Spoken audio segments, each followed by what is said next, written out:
నమస్కారం ఘంటారావానికి స్వాగతం. ముందుగా ప్రధాన అంశాలు.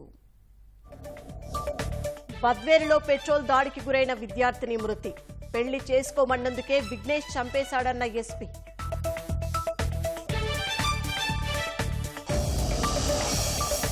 నిందితుడికి మరణశిక్ష పడేలా చూడాలన్న సీఎం. మహిళలపై అఘాయిత్యాలు చేసేవారికి హెచ్చరికలా ఉండాలని వెల్లడి.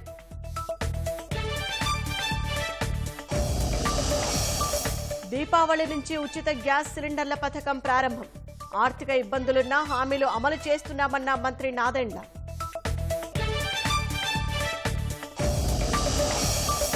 రెండు పట్టభద్రుల ఎమ్మెల్సీ స్థానాలకు టీడీపీ అభ్యర్థులు ఖరారు. కృష్ణా, గుంటూరుకు ఆలపాటి, గోదావరి జిల్లాలకు రాజశేఖర్.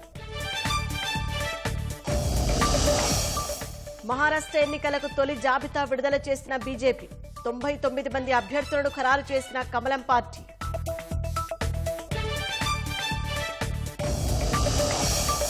అధ్యక్ష ఎన్నికల్లో ప్రభావం చూపనున్న భారతీయ అమెరికన్లు. ఓట్లు దక్కించుకునేందుకు రెండు పార్టీల విశ్వ ప్రయత్నాలు.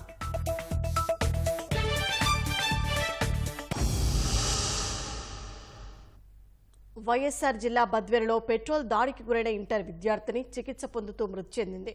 ఆసుపత్రి శవాగారంలో పోస్టుమార్టం పూర్తి చేసి స్వస్థలానికి తరలించారు. నిందితుడి విఘ్నేష్ పై పోక్సో చట్టం హత్య నేరం కింద పోలీసులు కేసులు నమోదు చేశారు. నిందితుడికి శిక్ష పడే విధంగా రాష్ట్ర ప్రభుత్వం ఫాస్ట్ ట్రాక్ కోర్టు ద్వారా విచారణ చేయించాలని పౌర హక్కులు, ప్రజా సంఘాల నాయకులు డిమాండ్ చేశారు.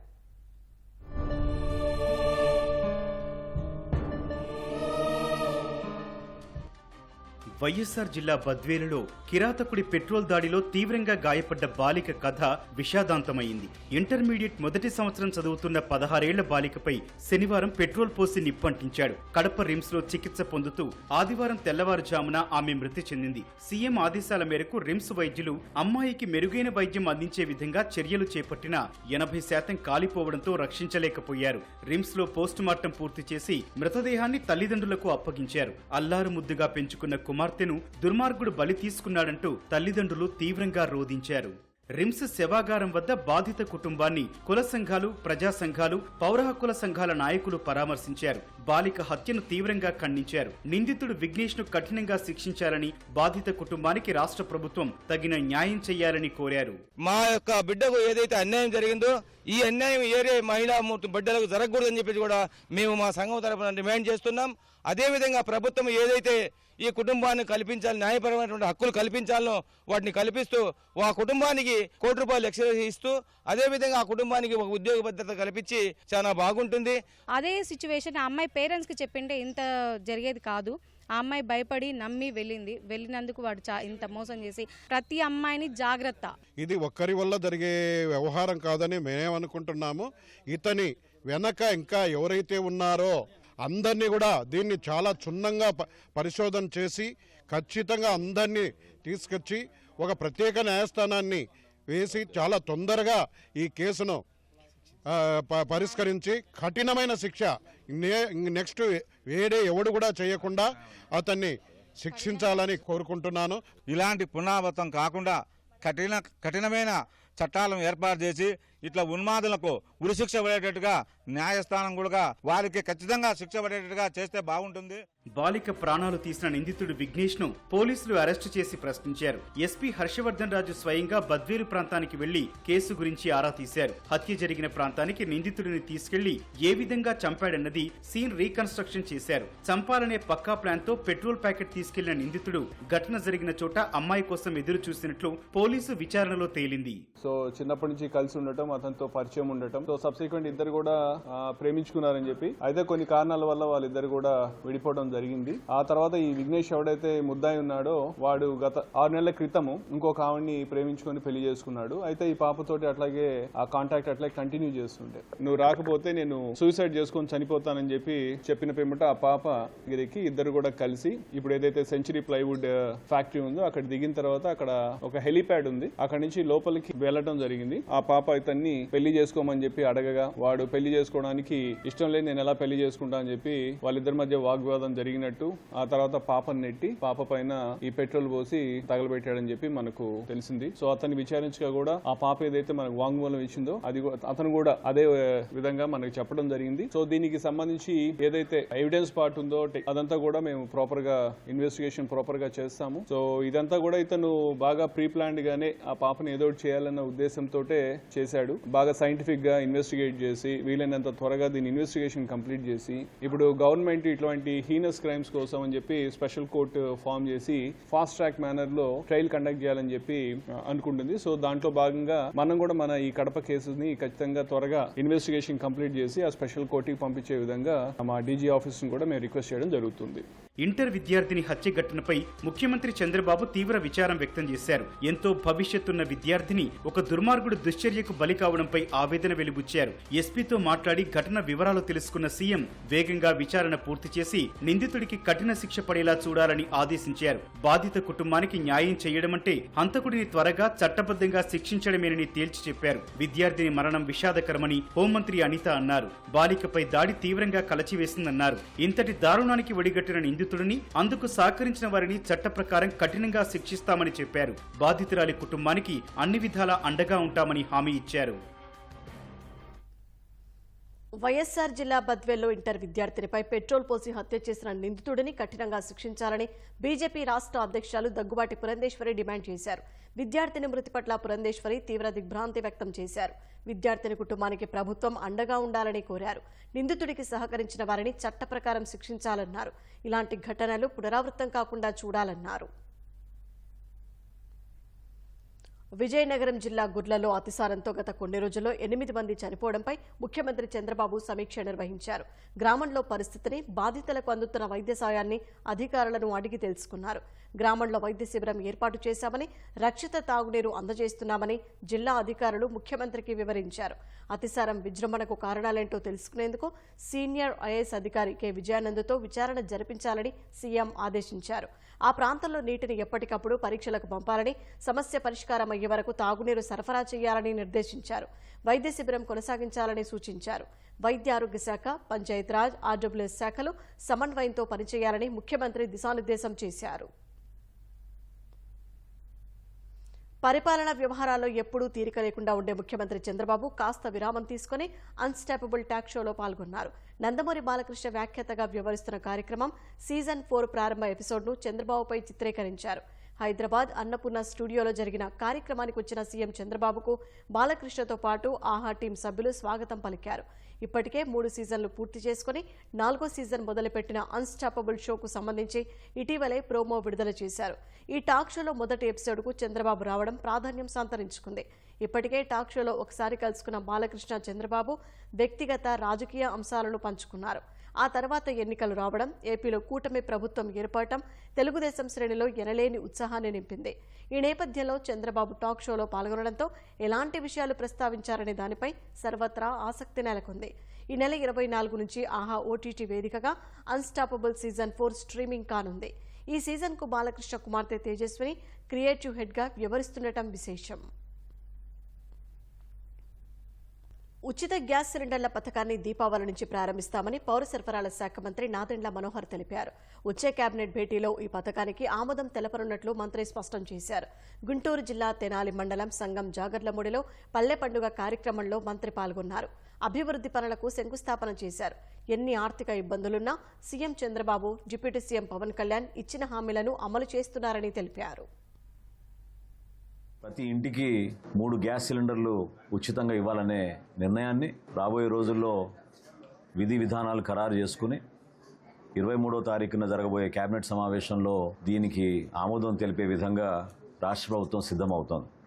సుమారు 3,000 కోట్ల రూపాయలు ప్రతి సంవత్సరం సబ్సిడీ రూపంలో అర్హత ఉన్న ప్రతి కుటుంబానికి 3 గ్యాస్ సిలిండర్లు ఒక సంవత్సరం అందించే విధంగా ఒక చక్కటి కార్యక్రమం.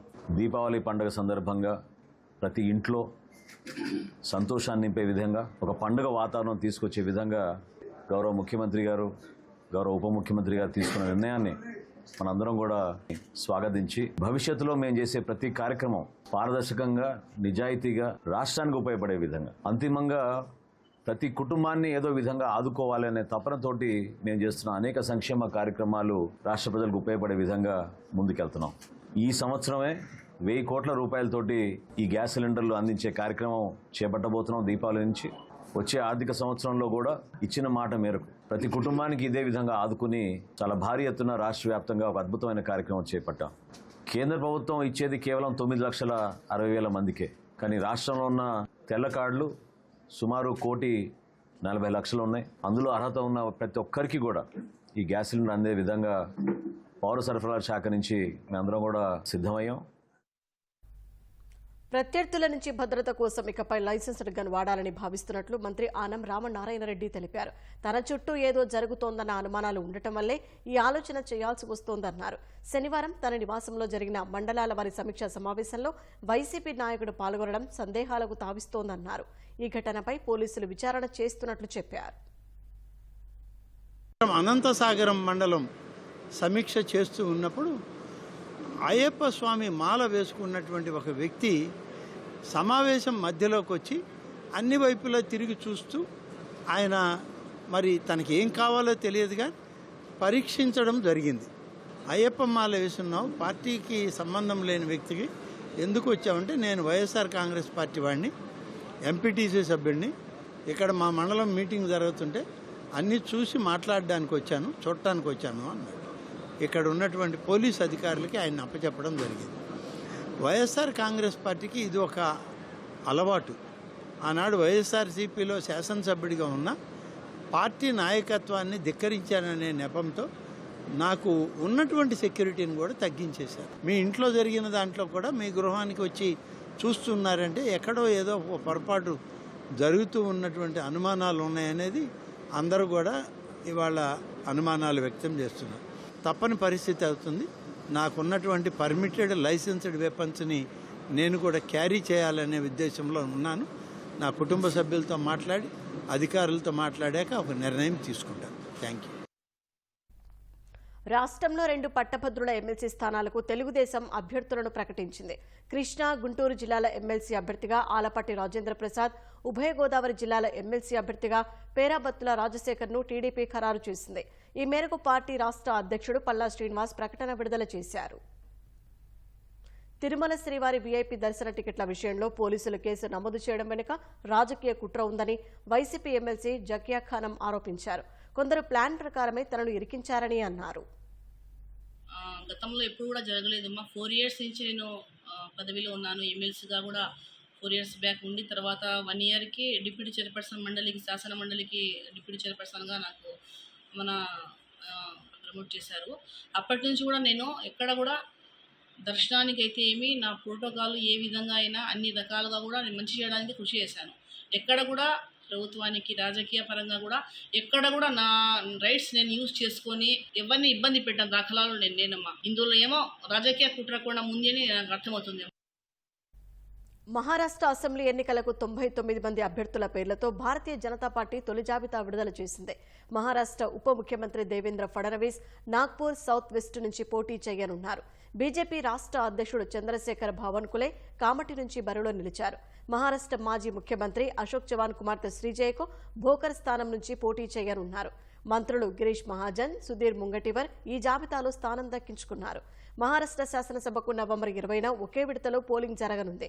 రాష్ట్రంలో 288 అసెంబ్లీ స్థానాలు ఉండగా బీజేపీ 151 స్థానాల్లో పోటీ చేస్తోంది. ఢిల్లీలోని శాంతి భద్రతలను కాపాడాల్సిన బాధ్యత కేంద్రం ప్రభుత్వంపై ఉన్నా పట్టించుకోవడం లేదని ఢిల్లీ సీఎం అతీషి ఆరోపించారు. రోహిణి ప్రాంతంలోని సీఆర్పీఎఫ్ వద్ద జరిగిన పేలుడు ఘటనపై దర్యాప్తు జరుగుతుండగా కేంద్రంపై ఎక్స్ వేదికగా సీఎం అతీషి తీవ్ర విమర్శలు చేశారు.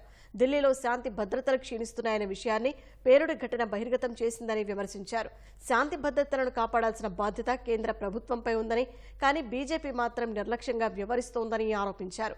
తమ ప్రభుత్వం చేస్తున్న పనులకు ఆటంకం కలిగించడానికి కేంద్రం తన సమయాన్ని వినియోగిస్తోందని అతీషి దుయ్యబట్టారు. ఒకప్పటి అండర్ వరల్డ్ ముంబైలా ప్రస్తుతం ఢిల్లీ పరిస్థితి మారిందని, బహిరంగంగానే తూటాలు పేలుతున్నాయని ఆగ్రహం వ్యక్తం చేశారు. వీటిని నియంత్రించే సామర్థ్యం బీజేపీకి లేదని మండిపడ్డారు. అతీషి వ్యాఖ్యలపై ఆగ్రహం వ్యక్తం చేసిన బీజేపీ ఆమె తోలుబొమ్మ సీఎం అంటూ వ్యంగ్యాస్త్రాలు సంధించింది. సమస్య పరిష్కారం గురించి ఆలోచించకుండా ఈ సమయంలో రాజకీయాలు చేయడం సరికాదని హితవు పలికింది. రాజస్థాన్లోని ధోల్పూర్ జిల్లాలో రహదారి ప్రమాదం జరిగింది. బస్సు టెంపో ఢీకొన్న ప్రమాదంలో 8 మంది చిన్నారులు సహా 12 మంది దుర్మరణం పాలయ్యారు. మృతులంతా ఒకే కుటుంబానికి చెందినవారవడం తీవ్ర ఆవేదన కలిగిస్తోంది. బాధితులు బంధువుల ఇంట్లో వేడుకకు హాజరై తిరిగి స్వగ్రామానికి వెళ్తుండగా గ్వాలియర్ నుంచి జైపూర్ వెళ్తున్న స్లీపర్ కోచ్ బస్సు సుమైపూర్ సమీపంలో టెంపోను బలంగా ఢీకొట్టింది. ప్రమాదంలో దంపతులు 8 మంది చిన్నారులు సహా 12 మంది మరణించారని తెలిపారు. మరో 3 తీవ్ర గాయాలతో చికిత్స పొందుతున్నారు. అమెరికా అధ్యక్ష ఎన్నికల్లో భారతీయ అమెరికన్లు తీవ్ర ప్రభావం చూపనున్నారు. అమెరికాకు వలస వచ్చిన వారిలో మెక్సికన్ల తర్వాత భారతీయులదే రెండో స్థానం. ఈ ఏడాది ఎన్నికల్లో భారతీయ అమెరికన్ల ఓట్లు కీలకంగా మారాయి. సంఖ్యాపరంగా చూస్తే ఓటర్ల సంఖ్య తక్కువగా ఉన్నా నానాటికి భారతీయ అమెరికన్ల ప్రభావం పెరుగుతుండటంతో వారిని విస్మరించే పరిస్థితి లేదు. అందుకే 2 ప్రధాన పార్టీలు వీరి ఓట్లను దక్కించుకునేందుకు ప్రత్యేక ప్రణాళికలు చేస్తున్నాయి. అమెరికాలో నవంబర్ 5న జరగనున్న అధ్యక్ష ఎన్నికల్లో భారతీయ అమెరికన్ల ఓట్లు కీలకంగా మారాయి. అక్కడి దేశ రాజకీయాల్లో భారతీయ మూలాలు ఉన్నవారు కీలక పాత్ర పోషిస్తున్నారు. కేవలం ఓటర్లుగానే కాకుండా రాజకీయ నేతలుగా, అభ్యర్థులుగా, ఓటర్లను సమీకరించే శక్తిగా, నిధులు సేకరించే వారిగా ఇలా అనేక అంశాల్లో భారతీయులు ప్రధాన పాత్ర పోషిస్తున్నారు. అమెరికా మొత్తం ఓటర్లలో భారతీయ అమెరికన్ల ఓట్లు దాదాపు 21 లక్షలుంటాయి. సంఖ్యాపరంగా చూస్తే తక్కువే అయినా వీరి ప్రభావం నానాటికి పెరుగుతుంది. వీరిపై ప్రత్యేక దృష్టి సారించాల్సిన అవసరం ఉంది. అందుకే 2 ప్రధాన పార్టీలైన డెమోక్రటిక్, రిపబ్లికన్ పార్టీలు భారతీయ అమెరికన్లను విస్మరించే పరిస్థితి లేదు. ఈసారి ఎన్నికల్లో పోటీ చేస్తున్న డెమోక్రటిక్ అభ్యర్థి కమలా హారిస్ కూడా భారతీయ మూలాలున్న వ్యక్తి కావడం గమనార్హం. భారతీయ అమెరికన్లలో ఎక్కువ మంది విద్యాధికులే ఉన్నారు.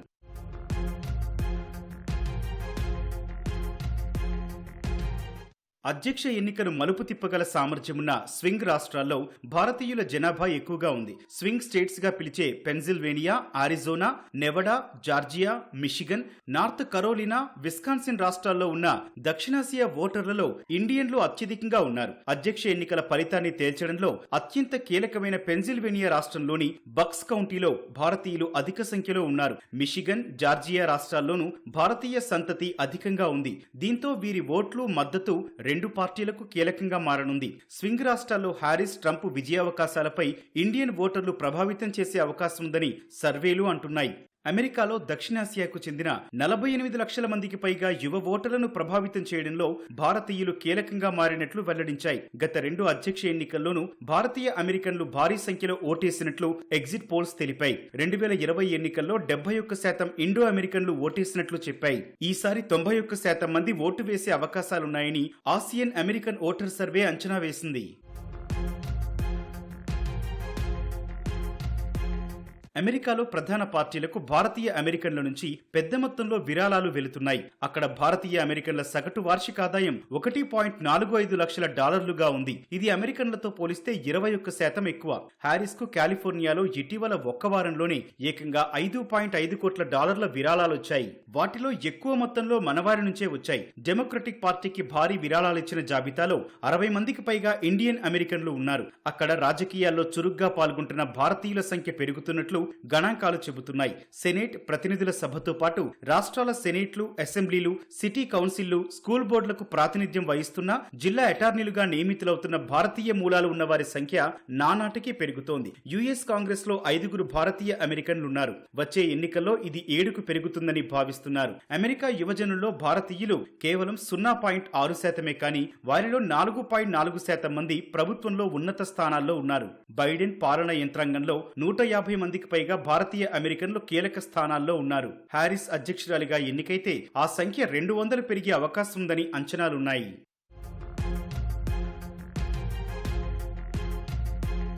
భారతీయ అమెరికన్లలో దాదాపు 55% మంది డెమోక్రటిక్ పార్టీకి మద్దతిస్తున్నట్లు తాజా సర్వేలు వెల్లడించాయి. 25% మంది రిపబ్లికన్ పార్టీకి మద్దతిచ్చారు. 15% మంది స్వతంత్రులకు మద్దతివ్వగా మిగిలిన వారు తమ అభిప్రాయాన్ని చెప్పేందుకు విముఖత చూపినట్లు సర్వేలు తెలిపాయి. 2020 నుంచి ఇండియన్ అమెరికన్లు, ముఖ్యంగా హిందువులు రిపబ్లికన్ పార్టీకి క్రమంగా దూరమవుతున్న వైన స్పష్టంగా కనిపిస్తోందని సర్వేలు చెప్పాయి.